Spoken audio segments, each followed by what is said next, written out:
Dear student, इस video में हम डिस्कस करेंगे reaction of metals with salt solution कि मेटल्स का रिएक्शन सॉल्ट सॉल्यूशन के साथ कैसा रहता है। देखते हैं। Some reactions are given below. Magnesium ZnSO4 MgSO4 का फॉर्मेशन किया। मैग्नीशियम सल्फेट से यहां से रिएक्ट कर लिया और Zn को रिप्लेस कर दिया। ठीक है, क्योंकि मैग्नीशियम मोर पावरफुल था जिंक से। यहां से आप देख सकते हैं ना, magnesium is more powerful than zinc. जो ऊपर है वो पावरफुल है, जो नीचे है वो लेस रिएक्टिव है, मोर लेस पावरफुल है। अब यहाँ पे अगर हम जैसे ही इसे मिक्स किए, जिंक सल्फेट के मिक्सचर में जैसे ही हमने मैग्नीशियम को मिक्स किया, मैग्नीशियम ज्यादा पावरफुल था, उसने जिंक को डिस्प्लेस कर दिया, उसके जगह से हटा दिया और जाके सल्फेट का फॉर्मेशन कर लिया। मैग्नीशियम सल्फेट बना लिया, जिंक को डिस्प्लेस कर दिया।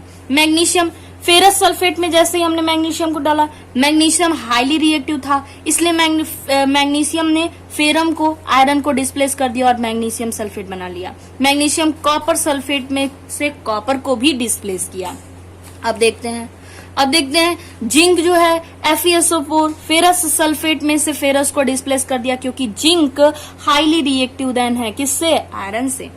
जिंक ने कॉपर को भी डिस्प्लेस किया, आयरन ने कॉपर को डिस्प्लेस किया।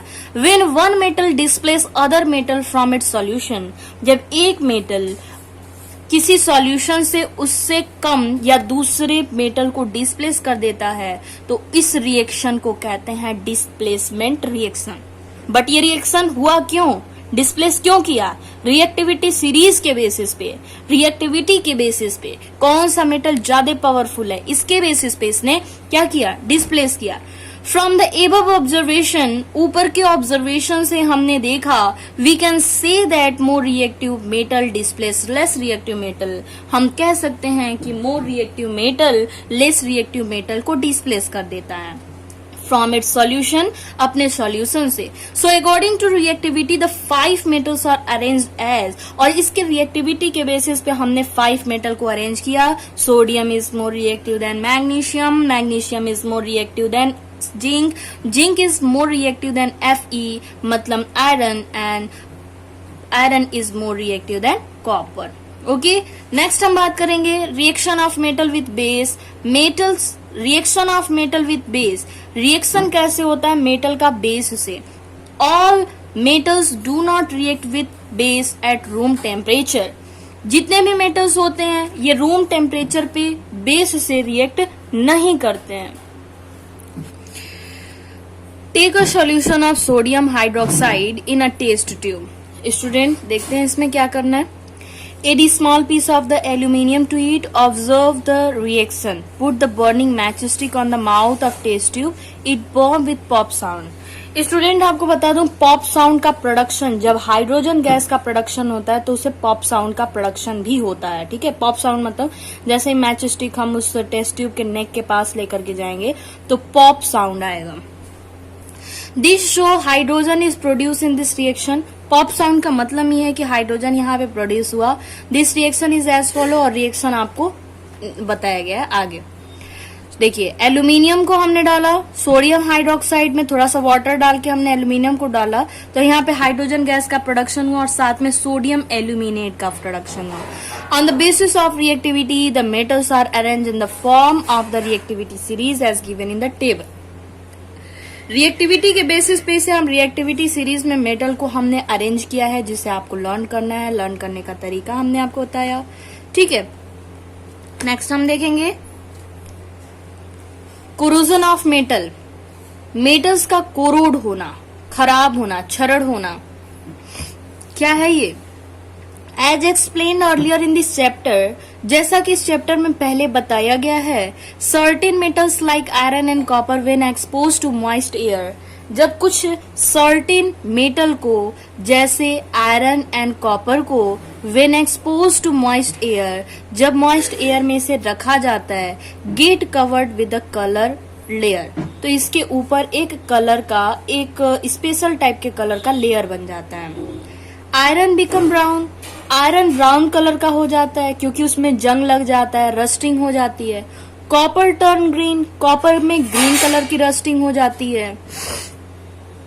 दे are said to be corroded, तो ऐसा कहा जाता है कि वो मेटल कोरोड हो गया, क्षरित हो गया। So when the surface of a metal is attacked by moist air, जब सरफेस मेटल का अटैक होता है, मॉइस्ट एयर का अटैक होता है, it is said to corrode and phenomena is called corrosion, तो ऐसा कहा जाता है कि वो कोरोड हो गया और इस फिनोमिना को कोरोजन कहते हैं। Corrosion of iron is called rusting. Student याद रखेंगे, आयरन के केस में केवल रस्टिंग कहते हैं, सिल्वर और कॉपर के केस में रस्टिंग नहीं कह सकते हैं। Corrosion of iron is called rusting. The reaction of rusting of iron is, iron oxygen से H2O, वाटर के मॉइस्चर के प्रेजेंस में आयरन के हाइड्रोक्साइड का फॉर्मेशन कर लेता है, जिसे हम कहते हैं कि आयरन रस्टेड हो गया। When the rust is mixed with water, जब रस्ट को, जो जंग लगा हुआ है ब्राउन कलर का, हम कह सकते हैं जब उसे मिक्स करते हैं वाटर में, the solution term red litmus blue, तो उसका सॉल्यूशन जो मिलता है वो रेड लिटमस को ब्लू कलर में कन्वर्ट कर देता है। इट इज बेसिक, इसका मतलब यह है कि इसका नेचर बेसिक है, ये बेसिक नेचर का है। The reaction for corrosion of copper is, reaction for corrosion of copper is, जो रिएक्शन हुआ कॉपर के कोरोजन के लिए, उसमें कैसे होता है देखते हैं। कॉपर H2O मतलब कि नमी, जो मॉइस्चर होता है, कार्बन डाइऑक्साइड और ऑक्सीजन एटमॉस्फेयर से रिसीव करके CuOH ट्वाइस मतलब कि कॉपर के हाइड्रोक्साइड और कॉपर के कार्बोनेट का लेयर बना लेता है, जो कि ग्रीन कलर का होता है। Rusting of iron can be prevented by polishing. अगर हम आयरन को रस्टिंग से बचाना चाहते हैं तो इसके लिए हमें उसे पॉलिश करना होता है, उसे ग्रीसिंग करनी होती है, ग्रीस करना होता है, पेंट करना होता है। The surface of metal, metal के सरफेस को पेंट कर देंगे तो वो सेफ रहेगा, उसमें रस्टिंग नहीं होगी। नेक्स्ट हम बात करते हैं litmus solution. Water soluble dye extracted from the certain lichen, it turned the red under acid conditions. The water soluble dye extracted from the certain lichen, lichen क्या होता है, तो फंगस का और एल्गी का सिम्बायोटिक एसोसिएशन में जो रहते हैं उसे हम कहते हैं लाइकेन। लाइकेन से एक सॉल्यूबल फॉर्म में एक सब्सटेंस हम एक्सट्रैक्ट आउट करते हैं, निकालते हैं, जो कि red, turn red under acidic condition, जिसे अगर एसिड में डालते हैं तो रेड कलर का और बेस में डालते हैं तो ब्लू कलर का हो जाता है।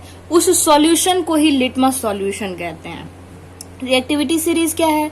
List of common metal arrange in decreasing order of reactivity of metal. Non metal में भी होता है बट स्पेशली हम क्या करते हैं, मेटल की बात कर रहे हैं। List of common metal arrange in decreasing order of reactivity, कौन सा ज्यादा रिएक्टिव है, कौन सा कम रिएक्टिव है, इसके बेसिस पे जब हम इसे अरेंज करते हैं तो उसे हम कहते हैं रिएक्टिविटी सीरीज। एसिडिक ऑक्साइड किसे कहते हैं?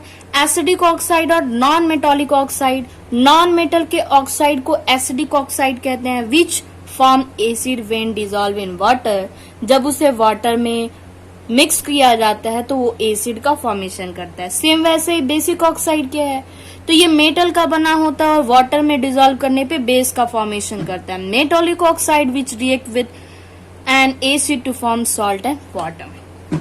Amphoteric oxide, oxide which show both acidic and basic behaviour, oxide जो एसिडिक बिहेवियर को भी शो करते हैं और बेसिक बिहेवियर को भी शो करते हैं, उसे हम कहते हैं एम्फोटेरिक ऑक्साइड।